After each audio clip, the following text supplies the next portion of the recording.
this be what we haven't been anticipating for? Yes, it is exactly what we have been waiting for.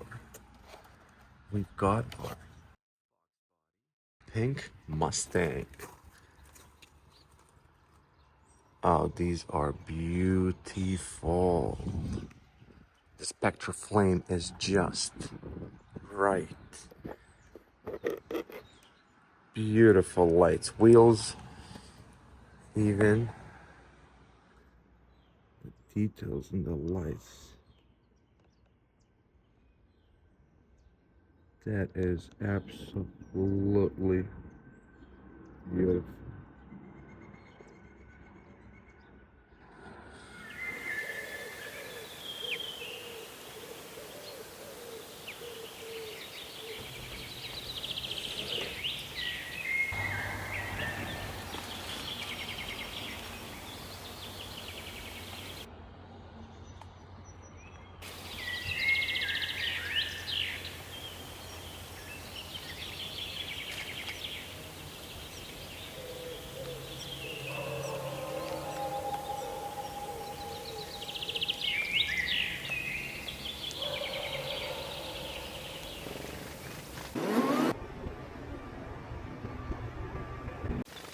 Now, obviously, if you like this video, hit that subscribe, like, comment, and then say what else you want to see, or maybe tell me what your favorite car is in your collection.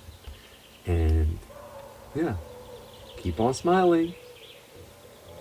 Endurance race. Probably know who Dad is, so this is the guy that I keep watching, Mr. Walter, as he calls himself, the old man. Keep my off your grass.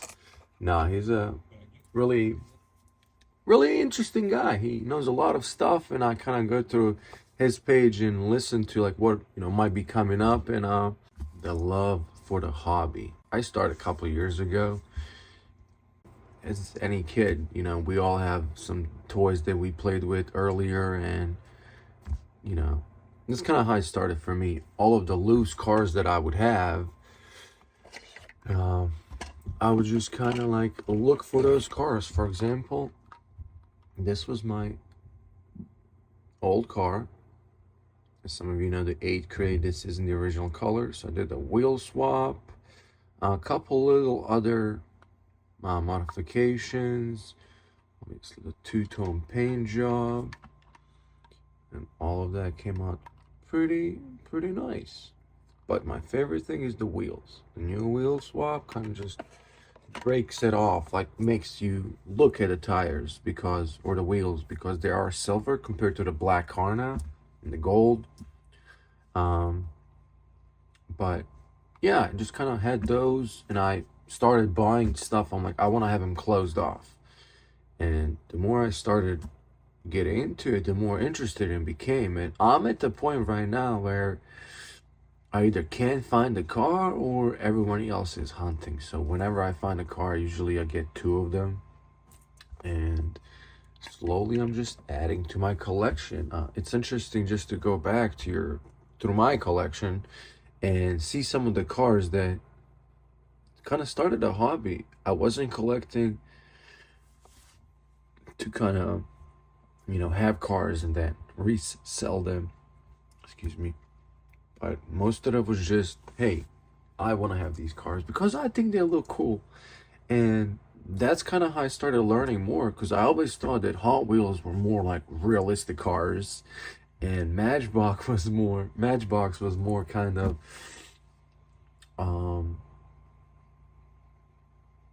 I never really liked Matchbox, I guess.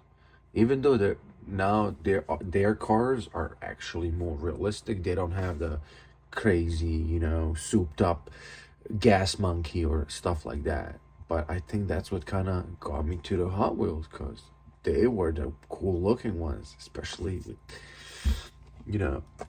blue blister, the yellow and red, and any of the cars. They just kind of stand out.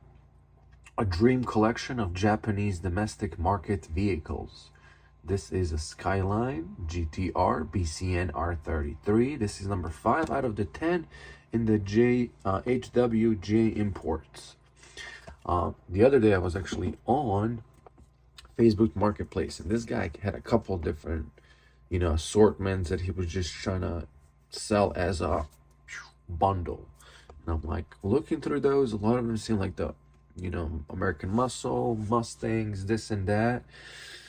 And then I asked him, hey, do you have any JDMs? Which the response was very interesting. And it was like, what are those?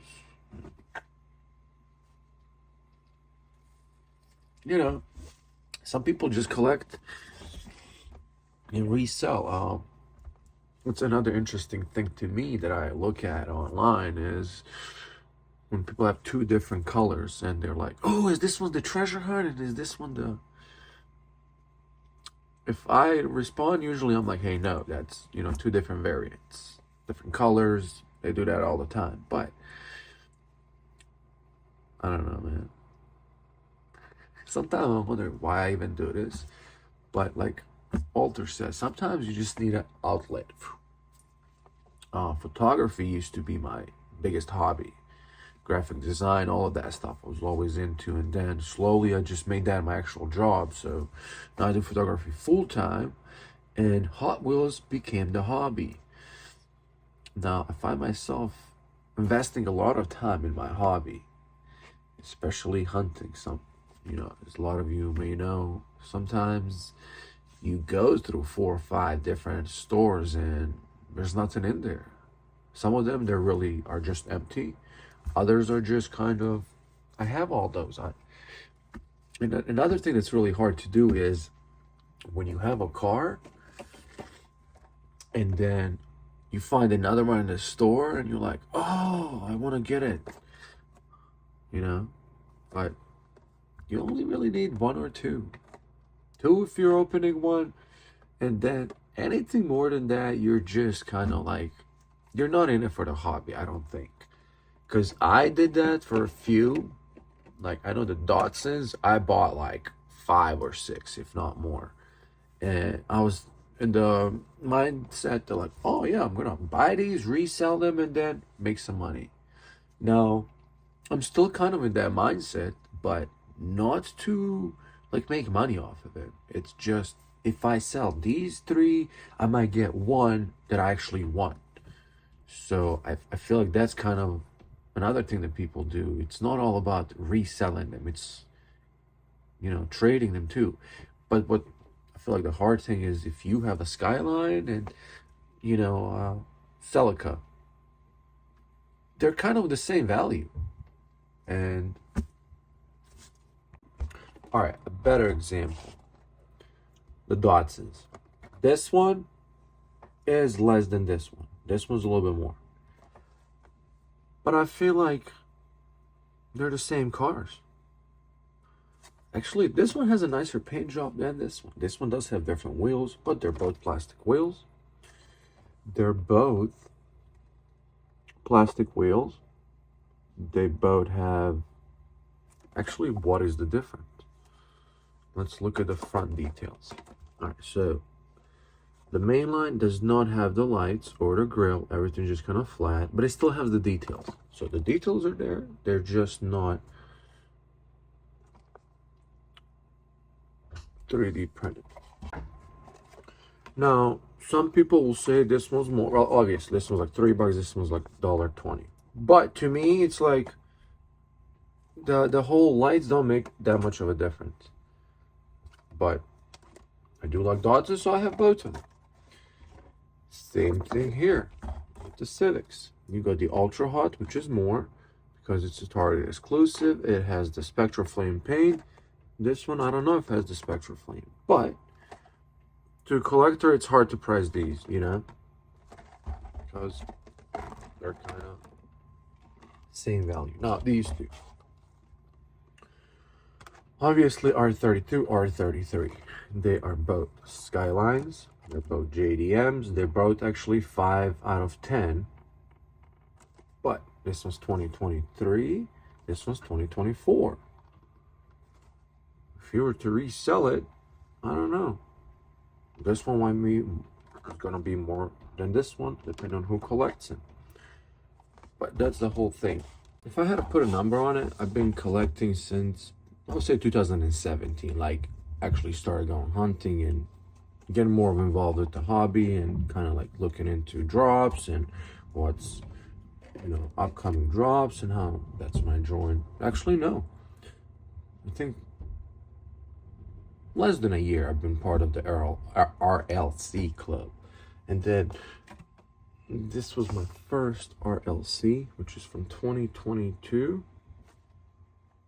Yeah, but actually I wasn't part of it. I bought this at the convention center when they had the whole World of Wheels this year. And then after that, we just added the Cobra. The most recent one would be the Prank Mustang. I love this one, especially if you put a black light to it, it does glow in the dark. That's the cool thing about that one. And then one of my favorites is this 8 crate. This is like Phil's Garage, but it does have metal on metal, real riders, and I got a splendid deal on this one. Not that it didn't matter, because I'm actually looking for number 2, just so I can open one up and put it in my display case. Unopened ones. That's another thing that I started now. Since I always buy 2, I actually started opening up my cars. Now I got these little things from Hobby Lobby. They do move around, so my next thing to do is put hot glue in the bottom and center it, and then these are awesome. So I only have these for like a couple of the cars, but still. Anyways, I think I'm gonna end this video here and see you guys next time.